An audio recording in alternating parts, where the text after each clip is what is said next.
ব্যবস্থা করে দিব, ইজ্জত লাগলে আমাকে বল, ইজ্জত আমি এনে ব্যবস্থা করে দিব। আমি আমার কাছে ওইগুলা চা যেগুলা মানুষে দিতে পারবে না, তারপরে আমি তোকে দিব।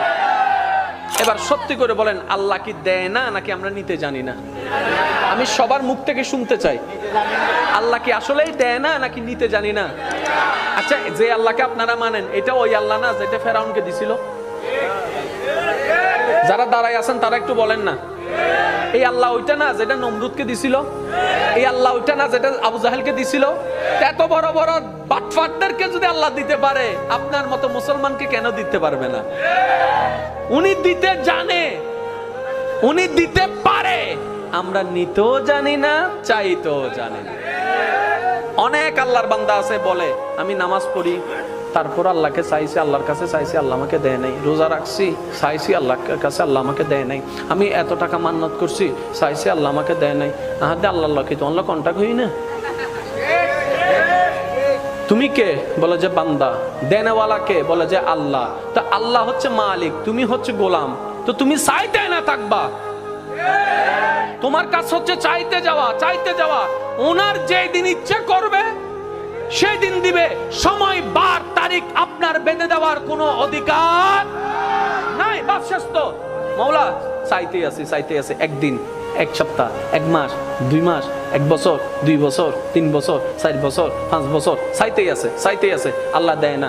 10 বছর পরে আল্লাহ পাক বলে, দেখছস জিবরাইল, দেখছস আমি এতদিন দিই নাই, তারপরও আমার বান্দা আমার থেকে নিরাশ হয় নাই। আমি তো এটা চাইছিলাম। সুবহানাল্লাহ। এখানেই তো প্রেম, এখানেই তো মহাব্বত। আপনি কি মনে করছেন আল্লাহ আপনার নামাজের জন্য বসে আছে? আপনার আমার নামাজের জন্য আল্লাহ বসে আছে, আপনার আমার রোজার জন্য আল্লাহ বসে আছে। আর আমাদের নামাজের সেই কোয়ালিটি নাই যেটা আল্লাহ পর্যন্ত পৌঁছাবে। আমাদের রোজার সেই পবিত্রতা নাই যেটা আল্লাহ পর্যন্ত পৌঁছাবে।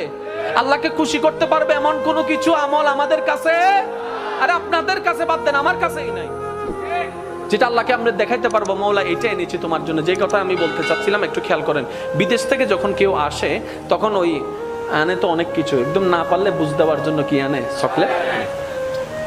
এটা হচ্ছে বিদেশ। হাসর হচ্ছে আমাদের আসল দেশ। যেদিন আমরা আল্লাহর কাছে ফিরে যাব, সেই দিন যদি আল্লাহ জিজ্ঞেস করে, বান্দা তোকে আমি 50-60 বছর একটা ভিসা দিছিলাম, বান্দা বলবে আল্লাহ দিছিলাম। তোর খাওয়ার দরকার আমি দিছি নাই? দিই নাই? আল্লাহ দিছো। তোর সৌন্দর্য দরকার দিই নাই? দিছো। আল্লাহ বান্দা তোর সম্মান দরকার আমি দিই নাই? আল্লাহ দিছো। তোর স্ত্রী, পুত্র, স্বামী দরকার আমি দিই নাই? আল্লাহ দিছো। তোর যা দরকার সব আমি দিছি তো? আল্লাহ দিছো। এবার আল্লাহ যদি জিজ্ঞেস করে, ওই দুনিয়ার থেকে আসার সময় আমি আল্লাহর জন্য কি আনছো? একটা জিনিস তো আমার জন্য আনছস নিশ্চয়, একটা জিনিস আমাকে দে। সেদিন আল্লাহকে কোন জিনিসটা দিবেন?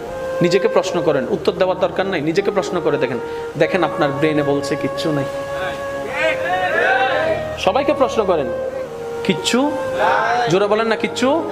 আল্লাহকে যে দিতে পারবো, আল্লাহ আমি এটা আনছি। এখন আমরা সাহস করে নামাজটা দিতে চাচ্ছি, ওই শুক্রবারের 2 রাকাত ওইটা আর কি দিতে চাচ্ছি। আবার মনে মনে লজ্জা, আগে কোনো সুন্নত নাই, পরে কোনো সুন্নত নাই, এটা আবার কেমনে দিই, এটা আবার কেমনে দিই। এবার অনেকে ওয়াক্তিয়া নামাজ দিতে চাচ্ছে, আবার মনে মনে ভয় হচ্ছে, এই নামাজ না সেই নামাজ যেই নামাজের মধ্যে বাজারের হিসাব করেছিলাম, এই নামাজ না সেই নামাজ যেই নামাজের মধ্যে কত কিছু চিন্তা করছিলাম, এই নামাজটা তো আল্লাহকে দেওয়ার মতো কোয়ালিটি নাই। এবার অনেকে বলে যে তাহলে রমজানের রোজাগুলা দিই। এবার রোজা যখন দেওয়া শুরু করলাম, ফজরের নামাজ কজা, জোহরের নামাজ কজা, আসরের নামাজ কজা, রাতভর তারাবি চলছে, আমি আপনি বাইরে বাইরে ট ট ট ট ট ট, এদিকে রোজা, এদিকে বাটপারি, এদিকে রোজা, এদিকে চরিত্রের খারাপ। এটাও দেওয়া সম্ভব? এবার হজের বেলায় যখন আসলো, ওকে হজটা দিব কেমনে? হজ করে এসা একটা প্রোগ্রামে আমাকে দাওয়াত দিছিল, আলহাজ না লেখার কারণে আমি সেই মাহফিলে যাই নাই। বলছিলাম 4 লাখ টাকা দিয়ে আলহাজ কিনে আনছি, আমাকে আলহাজ লেখো নাই, ওই মাহফিলে আমি যাব না। এবার বলে যে হজও দেওয়ার কোনো সুযোগ নাই। এবার আসলো জাকাতের বেলা। এবার জাকাতের বেলা যখন আসলো, বলে যে ছবি সারা জীবনে জাকাত দিই নাই।